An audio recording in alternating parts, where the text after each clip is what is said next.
Hello, everyone, and welcome to the first lecture of the course Principles of Diffusion Models.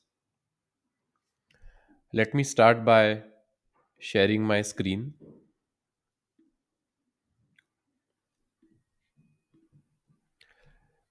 Okay, so the first lecture is titled Deep Generative Modeling. Let us try to understand what this means in detail. Imagine that you have 1,000 students in your school. Imagine that it's a pretty big school and there are a huge number of students, and the students have different variations in their height.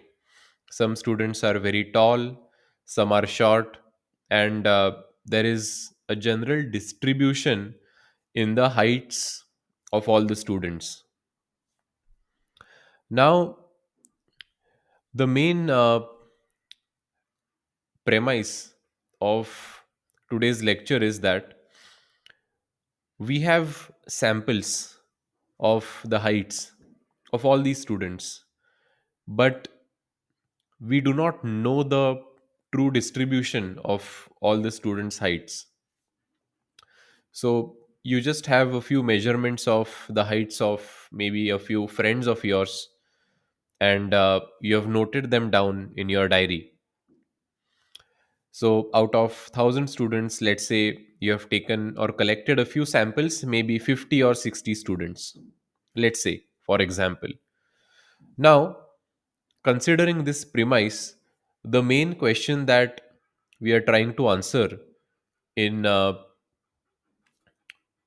this whole series is that, let's say if a new student joins your school tomorrow, and your friend tells you that, hey, there is a new person who is going to join the school tomorrow. Now your task is to generate a realistic height for this new student who is going to join your school. How will you do that? You have a few samples which are measurements of 50 to 60 students in your school, and you want to make a guess, a reasonable guess about what would be the height of this new student who is going to join your school. Is it 4 feet 9 inches, 5 feet 5 inches, 6 feet, etc.? It can be any one of these.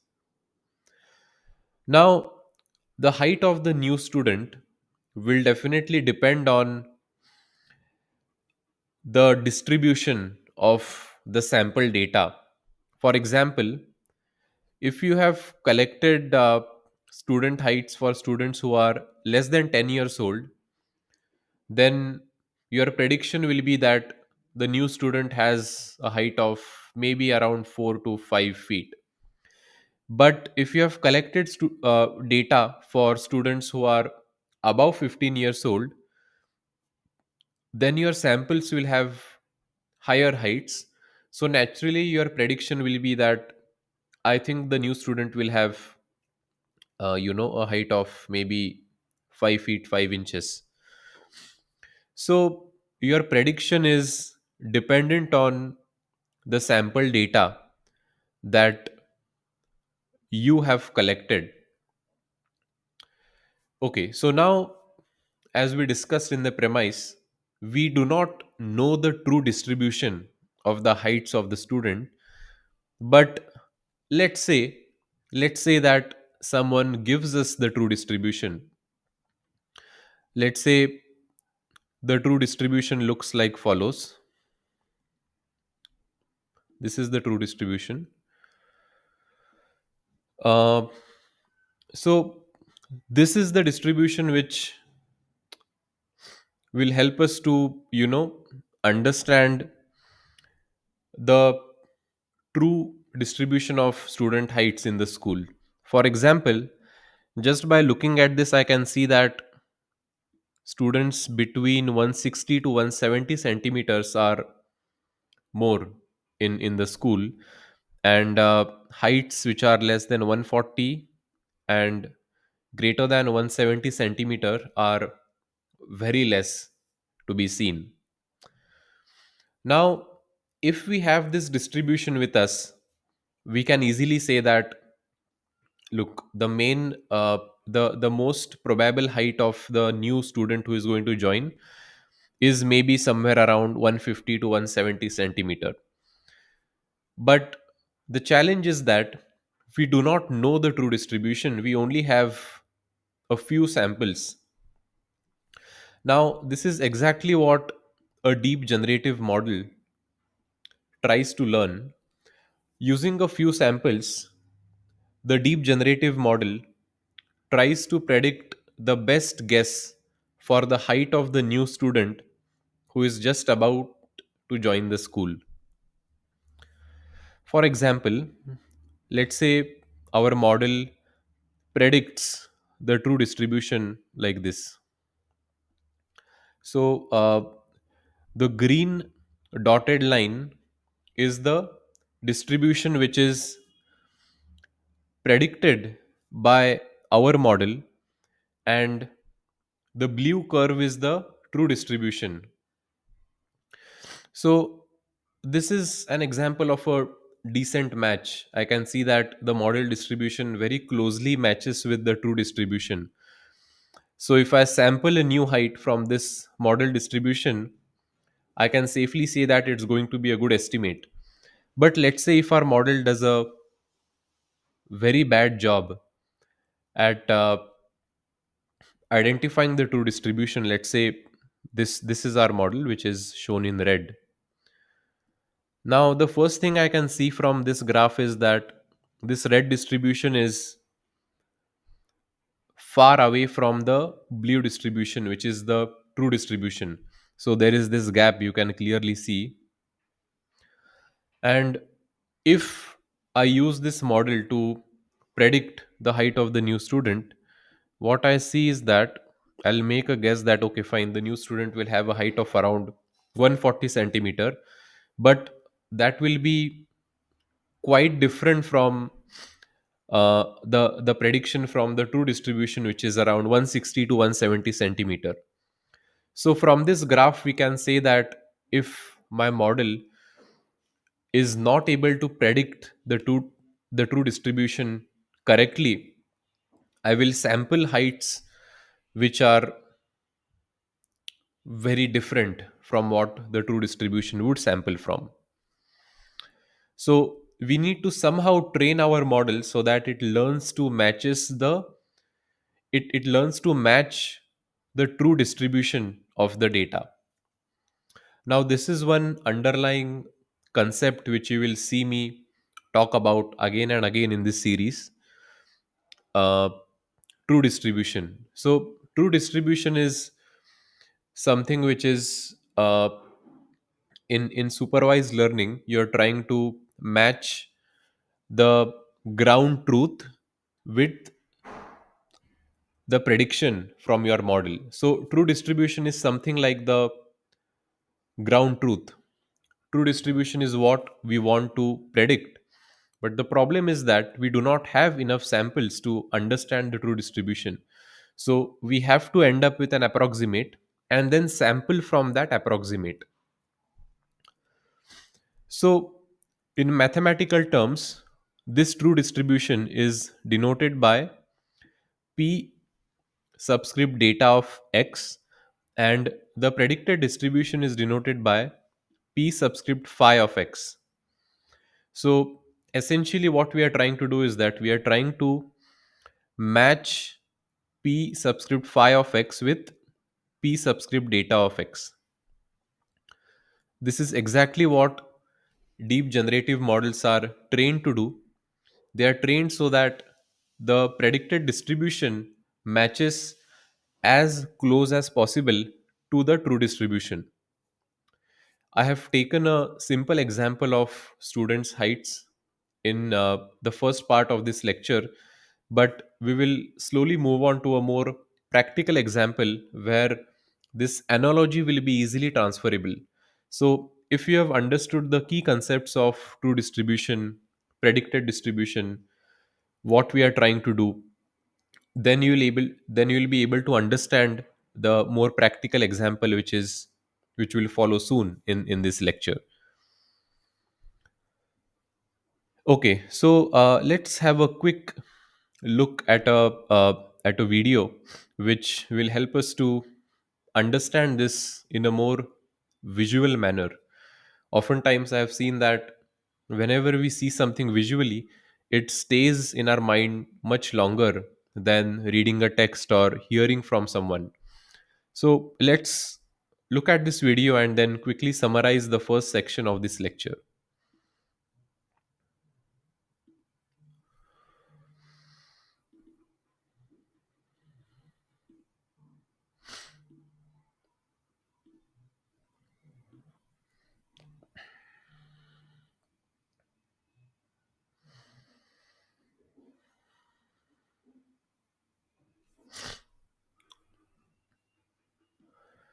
Okay, so I have paused on this part of the video.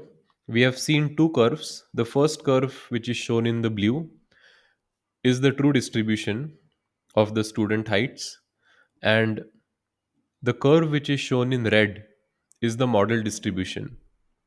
So you can see that it is significantly off. We have not trained it properly yet.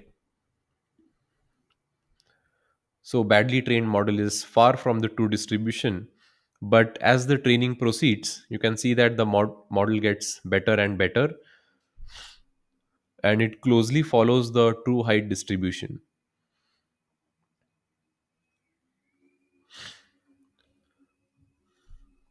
So deep generative models adjust their parameters so that the model distribution moves close to the true distribution. So visually, if you just keep this uh, video in mind, and you saw how the initial curve slowly morphs into the curve which is very close to the true distribution. So this morphing is something which happens when we train a deep generative model. Let me again play this video.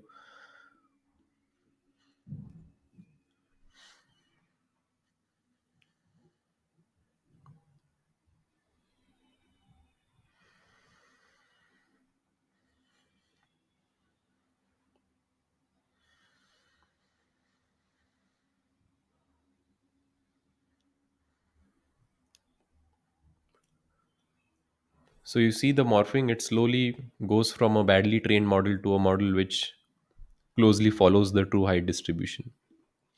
Okay, let's go back to the notes.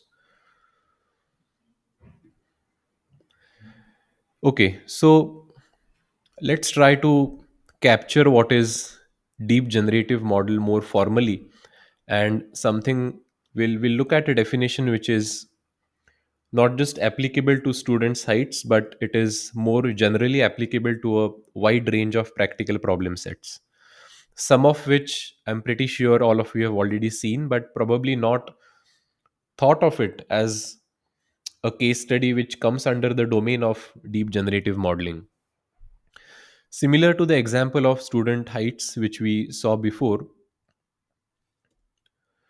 DGMs take as an input a large collection of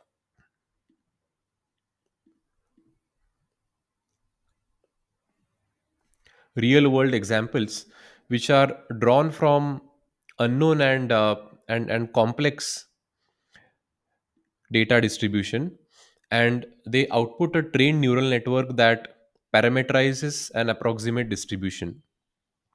So what is taken as an input is a large collection of real world examples.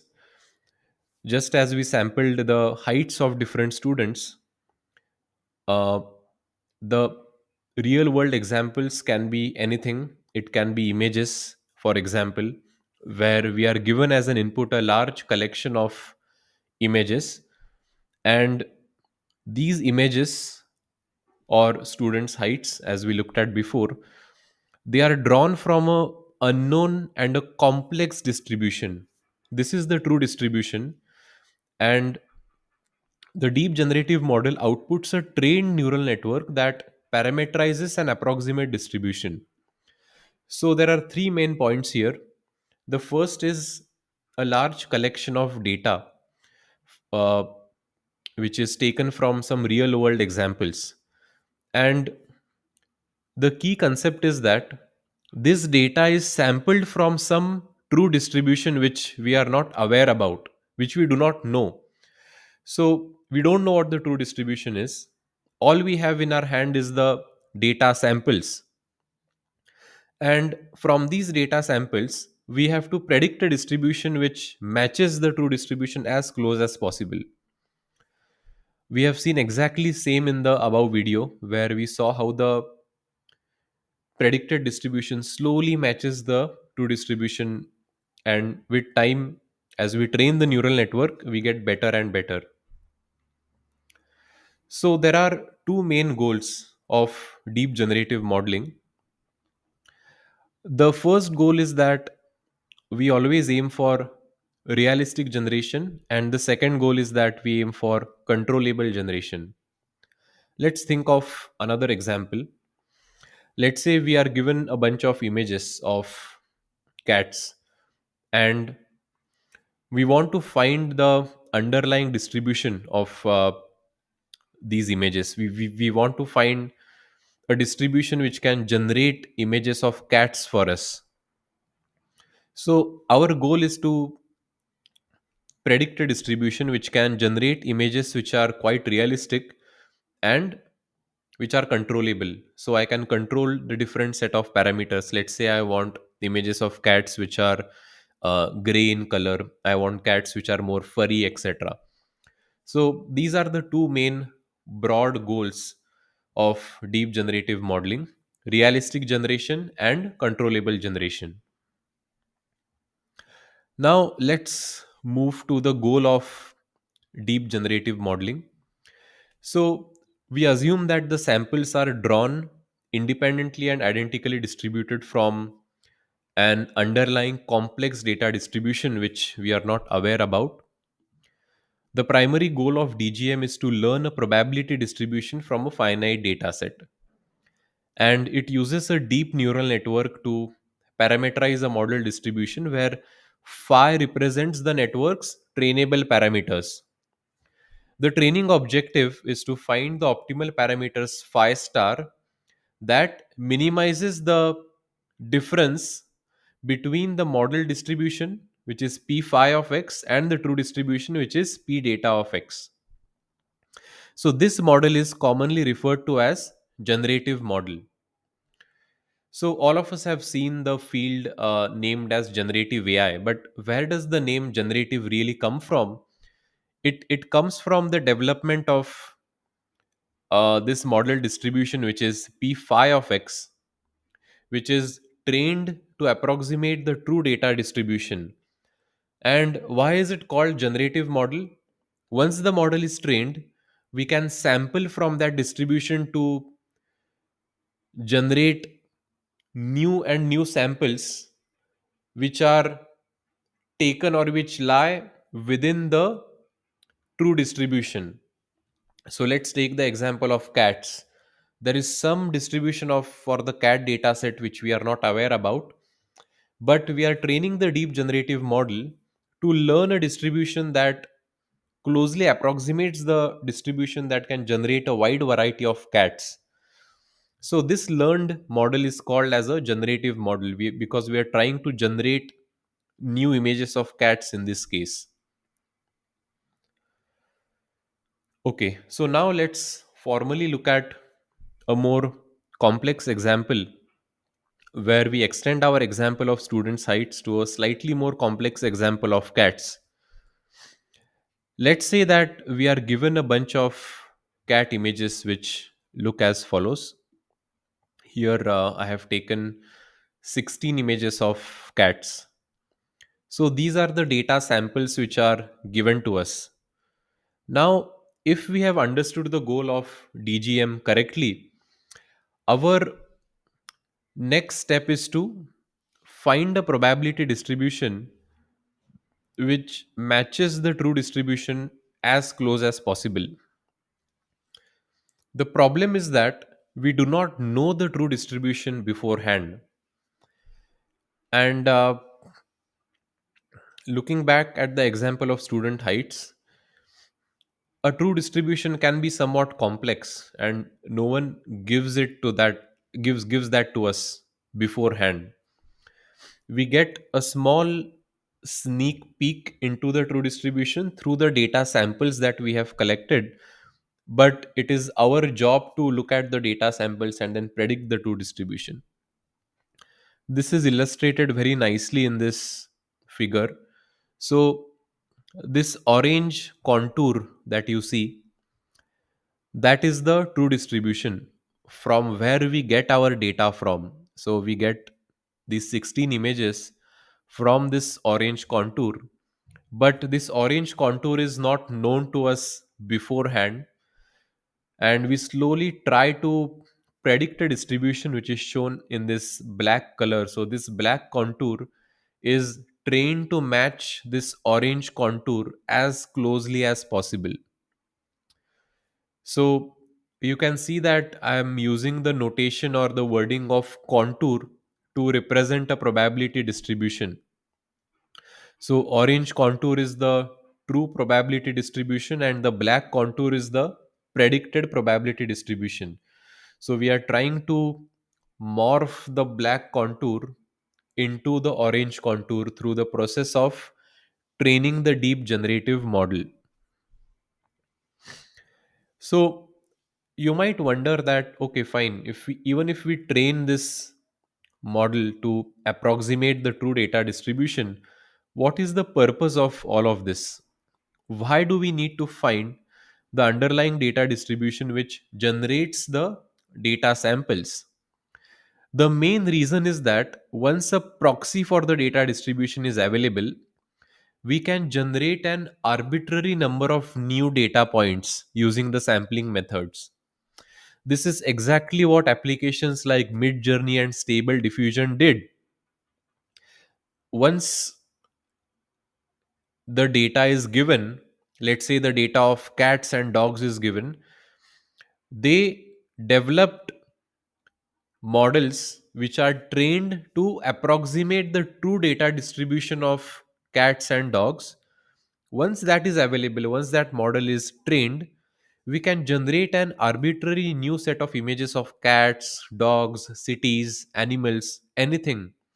That's why we had image generation tools which were so powerful. These tools could generate any images that we want because they have learned the underlying complex distribution really well. They know what constitutes the features of a cat. How do dogs exactly look like? We don't know exactly in words what the model is learning, but it's somehow learning the underlying data distribution. And I think humans are also doing something like this in this in a similar way. Whenever we look at a cat, in our mind we know that this is a cat because we have formed some assumption of the distribution through which these samples of cats are generated. Now we are using the same technique to train our deep generative model, where the model is learning the distribution of cats. We do it instantaneously in our brain, but we have to train a model so that it learns this distribution slowly with time. Now the question is, how is this training done? How are deep generative models really trained? So the parameters phi are learned by minimizing the discrepancy between p data and p phi. So that is minimizing the discrepancy between this orange contour and this black contour. Now the natural question which comes to mind is, if we take two numbers, I can clearly see that the discrepancy is the difference between the two numbers. But if I have two probability distributions, how do I quantify the discrepancy between these two probability distributions? How do we know whether our probability distribution is closer to the true distribution or not. So this is done using a measure which is called as KL divergence. We will have a look at a video now which helps us understand the fundamental concept behind KL divergence. At a broad level, KL divergence is a metric which helps us to quantify the difference between two probability distributions. Let's have a look at this video and understand about KL divergence in detail. I want all of you to pay very close attention to what's happening on the screen. I'm initially going to just run this video, and then I'm going to explain different parts of it.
Okay, so let's try to unpack this.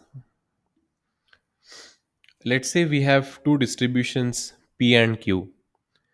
P is the distribution which is shown in blue, and we have another distribution Q which is shown in orange, which is the distribution predicted by our model. So we can see that there is some difference between these two distributions. Clearly, the heights of the bars are different for A, B, and C. Now we want a way to quantify what this difference looks like. Okay, so let's see. The first approach which comes to our mind is, why don't we just take the difference? We take the absolute difference between these two and we just add them all up.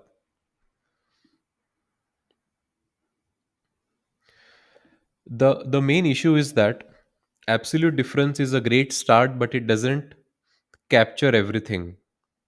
For example, if we take the absolute difference and add all these absolute differences up, it might add up to a huge value if we have a lot of data points which are included in in the sample range.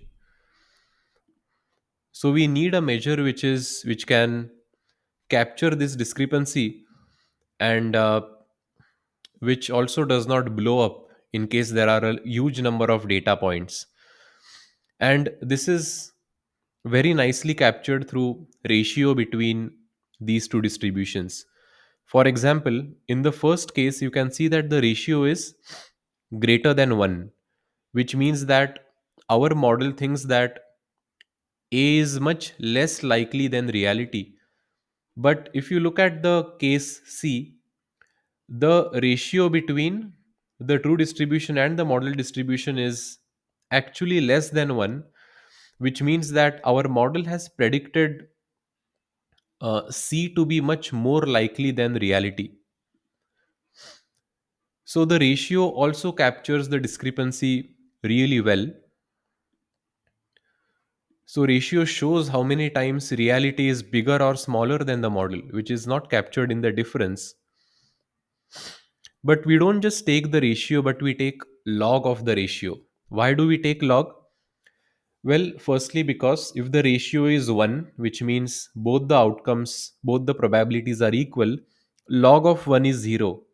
So it's a very good way of capturing the difference. If both are same, then our metric is showing that the difference is 0.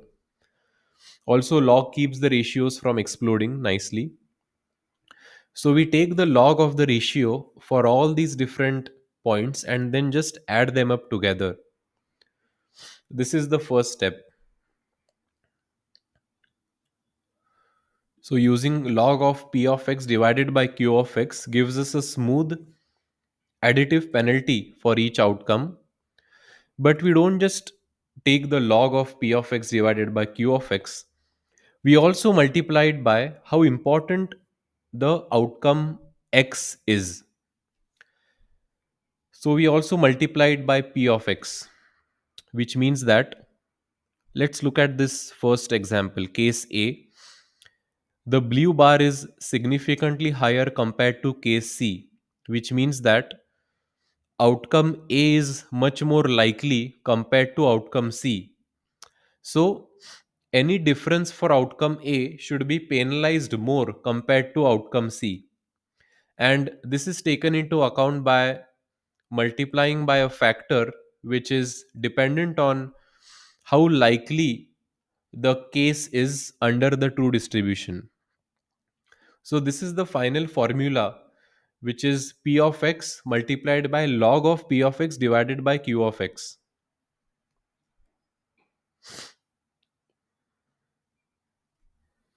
And we just sum it all up. Here I have just shown for three cases, but you do the same mathematical calculation for all the samples of x and then just add them up together. So KL divergence adds up these penalties for every possible outcome.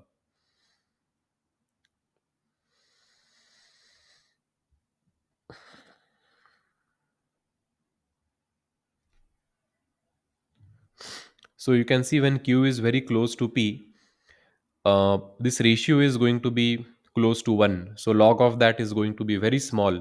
And that's why KL divergence is almost near 0, which is exactly what we want. So KL divergence compares a true distribution with a model distribution Q. It is 0 when P and Q are identical and grows as Q becomes worse, especially when P of X is large and Q is very wrong.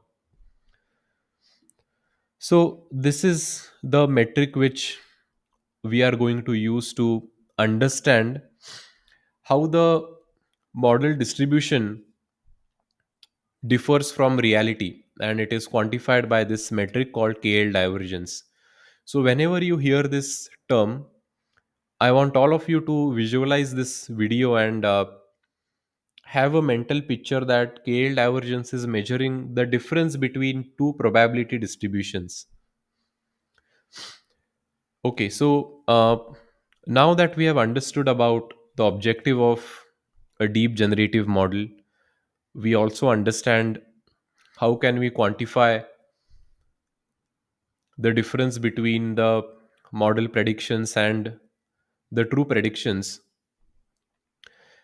Why don't we start understanding about how do we start to train these deep generative models? So let's understand that.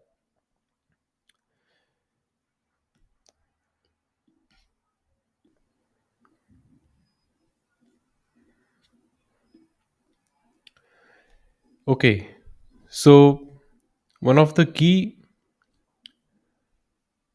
objectives of deep generative modeling is to make sure that the predicted model approaches as close as possible to the true distribution. Now, this predicted distribution, which is denoted by p subscript phi, has to be a probability distribution. So, it must satisfy two fundamental properties. The first property is that of non negativity. P of phi should be greater than 0 for all x in the domain. So we saw this for the first example that we looked at, which was the distribution of the students' heights. And in fact, this is true for any probability distribution. The probability should always be greater than 0.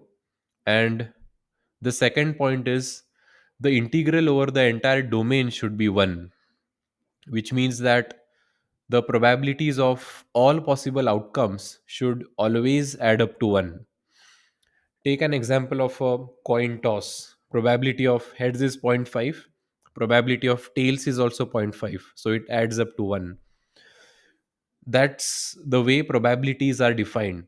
So whenever we are training a neural network to predict the probabilities, we need to make sure that these two properties are satisfied. Now let's look at the first property, which is ensuring non-negativity. Ensuring non-negativity is not very difficult because we can simply apply a positive function to the raw output of the neural network. For example, if the output of the neural network is E, we can modify it by taking the absolute value of E, or we can just take the square of E. Both of these will both of these operations will make sure that the output is positive. A very common choice is the exponential function, which makes sure that the output always stays positive. What about the second criteria, which is enforcing normalization? Let's understand this concept using an example. So, we are going to take a very, very simple example here. So, what we are going to do is that we are going to take an example where three students have got marks of 40, 30, and 20. So, you can see that the total score is 90, but it does not add up to 1. So, what do you do to make sure that it adds up to 1? To turn scores into probabilities, we simply divide it by the total score. So, you divide all of these numbers by 90. So, you get Alice, Bob, and Charlie as 0.44, 0.33, and 0.22. And these numbers add up nicely to 1. So, it looks straightforward, right? Why don't we just, you know, divide by this factor, which is the total score, so that we make sure that the addition of all the probability values is 1. The biggest challenge of this is that this normalizing constant, which is also called as the partition function, it is intractable and impossible to calculate. Why is it impossible to calculate? Let's have a look at this example. Essentially, what we are saying is that we need to calculate the scores for all of these different samples and add them together and divide it by the scores for these samples. Now, finding the scores for every single sample in this contour is going to be challenging because we do not even know how many samples there are, and this looks like a massive task. So, this is not possible to calculate for a complex scenario. We can do this for a simple example like we saw in the video, but to calculate this partition function for a practical example is impossible. This intractability is a central problem which motivates the development of different families of deep generative models. So now we are coming to the point where we understand that okay, this is the objective of deep generative model, but getting there is not easy because this partition function is very hard to calculate. So people have developed different methods to overcome this, and we are now going to briefly discuss the different families of deep generative models. We will do a deep dive on all these different sections in the later lectures, but I want to give you an overview of all the different models which are out there in the literature. The first set of uh, prominent deep generative models is called as energy based models. So, energy based models are one of the earliest models to learn the probability distribution of the underlying data. And the technique used in energy based models is very interesting.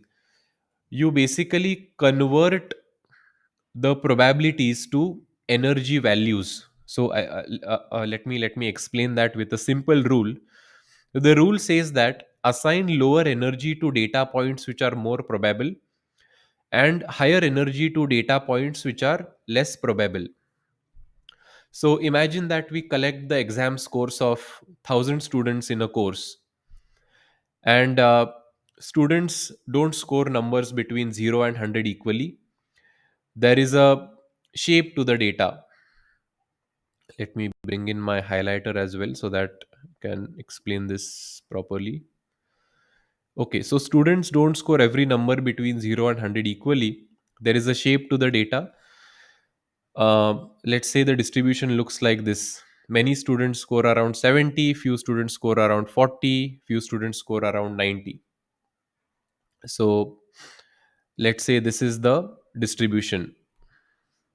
These are the scores of the students. You can see that it looks a bit random. Some students are scoring 60, some are scoring 80, etc. Now what happens is that we want a model that can understand this pattern. So energy based models do not assign probabilities directly, but every possible score gets an energy value.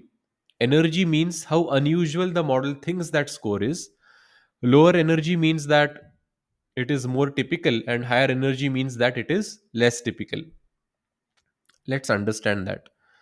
So here you can see that 80 has a very high probability value.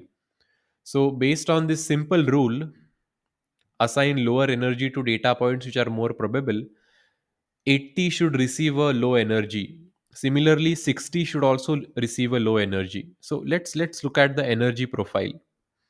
This is the energy landscape for all these scores, and we can clearly see that numbers around 80 have a lower energy, numbers around 60 have a lower energy, numbers around 30 which are not very probable at all, they have a very high energy.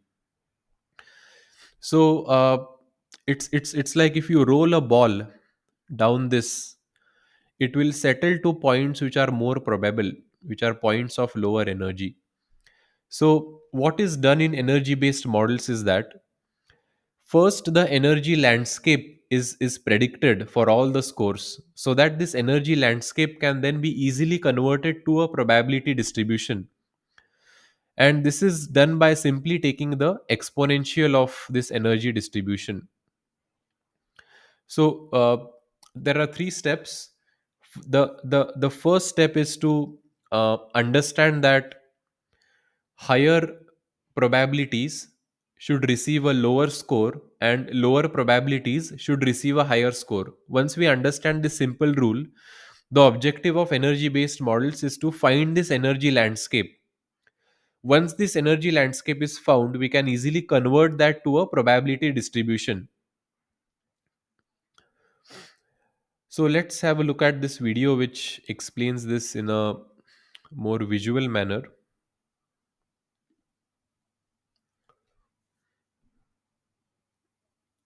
On the x axis, we have the exam scores, and on the y axis, we have the energy. So we can see that exam scores around 70 have a very low energy which is assigned by the model. So lower energy means scores which have higher probability, which are more typical. And now you see the probability distribution exactly reflects that. Scores which are having lower energy, they are assigned higher probability by the model.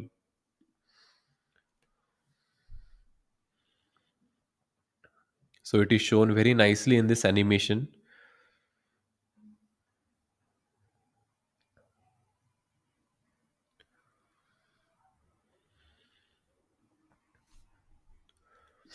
So the red point has a higher energy and a low probability. The green point has a low energy but a high probability.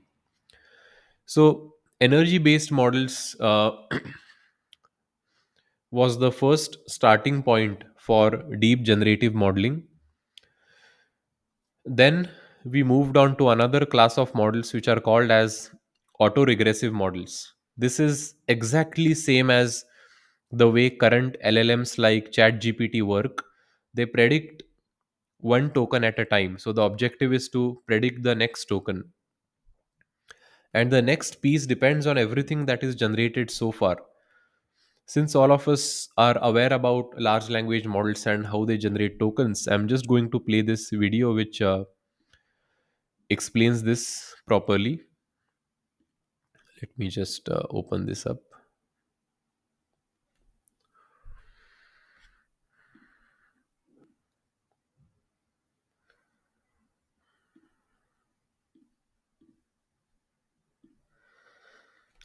Okay, so this video nicely explains how large language models generate one token at a time.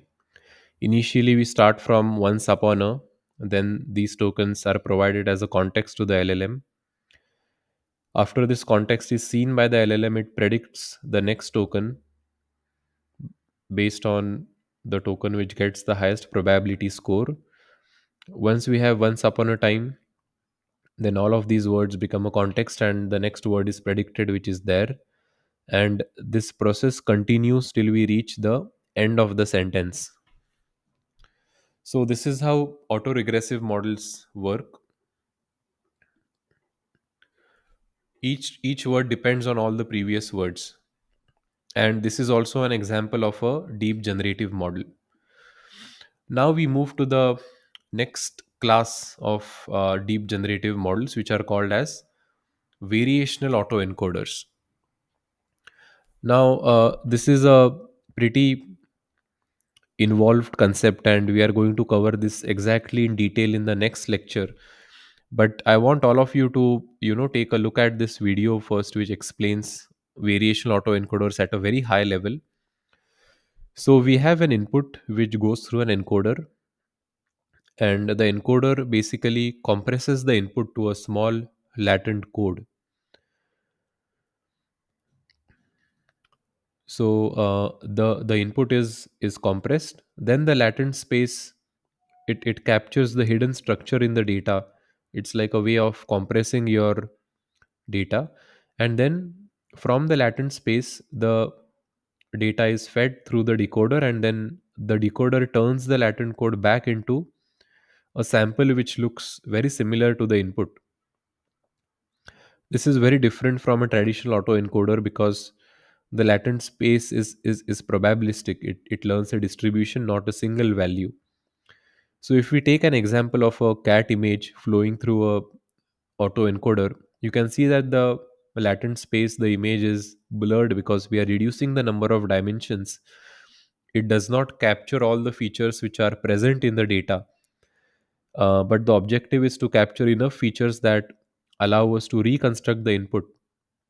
And then once we have the latent space with us, we can sample from the latent space again and again to generate different samples of cat. So this is how variational autoencoders work, and they are one of the most important contributions to the families of prominent deep generative models. They actually laid the foundations for later advances, including diffusion models. As I said, we will cover this in detail in the next lecture, which is devoted exactly on this. The next prominent milestone is called as normalizing flows. So this is quite intuitive. So imagine you have two kinds of shapes, like a perfect round ball and a crumpled piece of paper. Normalizing flows are methods which learn how to slowly and smoothly stretch, twist, and bend the simple shape so that it exactly becomes the complex shape without tearing or gluing anything. So this video, I think, explains normalizing flows very nicely.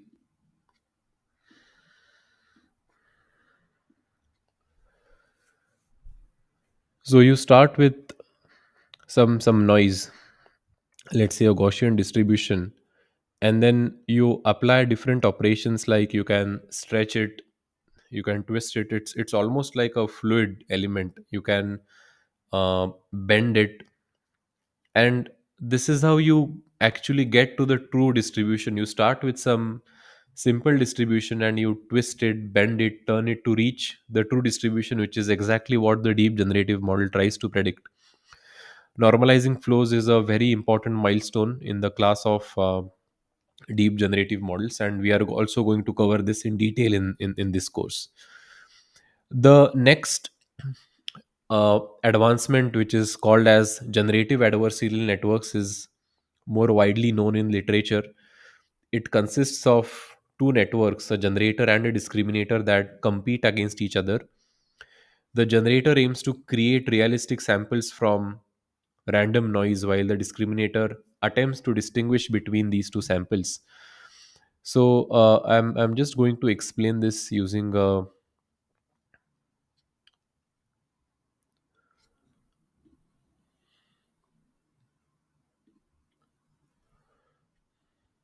okay. So this is an interactive which we have built, which explains this.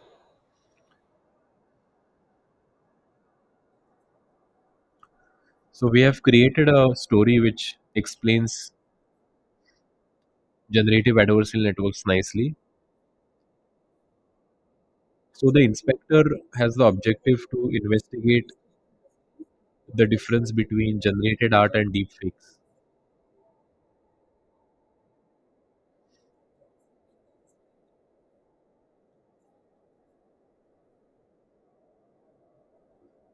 We basically have to identify uh, which paintings have been replaced, and to do that we need to learn to distinguish between real and fake samples. So these are just some activities where we have to classify whether these images were real or AI generated. I'm going to quickly go through this since I want to focus on the main point.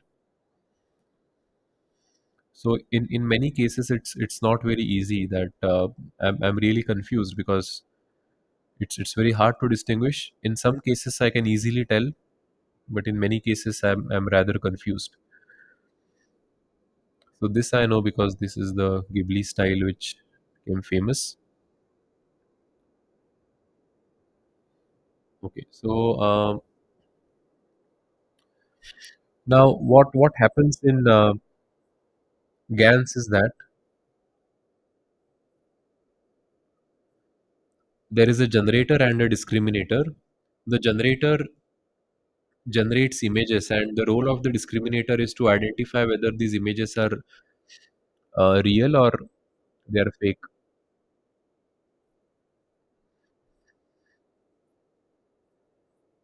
So initially the discriminator can easily tell the difference because it understands that this image is completely fake.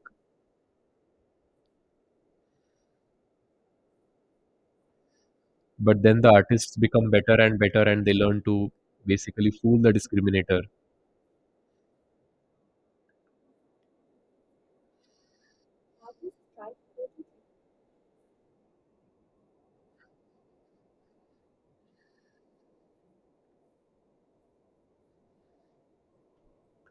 So we can actually understand this using a nice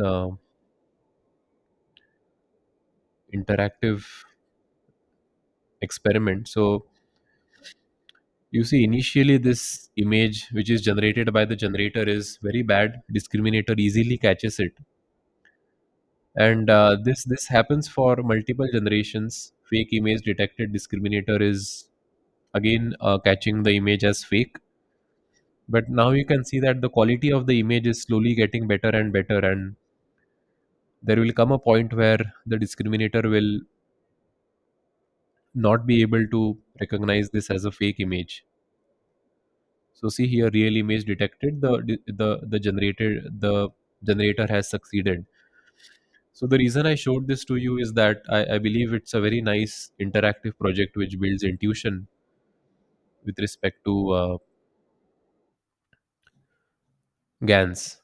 Now, all of these methods can be very nicely summarized in one simple diagram. We covered energy-based methods, autoregressive methods, variational autoencoders, normalizing flows, and GANs. The objective of all of these methods is to predict a probability distribution which matches as close as possible to the true distribution.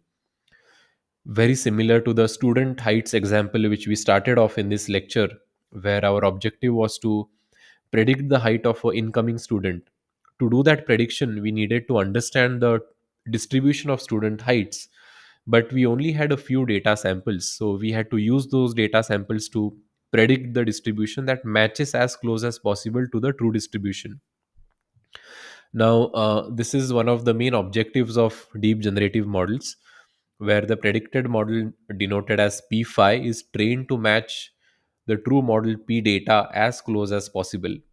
This difference is quantified using a matrix called KL divergence, which we saw using a very interesting example that how the KL divergence measures the difference between two distributions by weighing by penalizing the differences more if the uh, original distribution is more likely.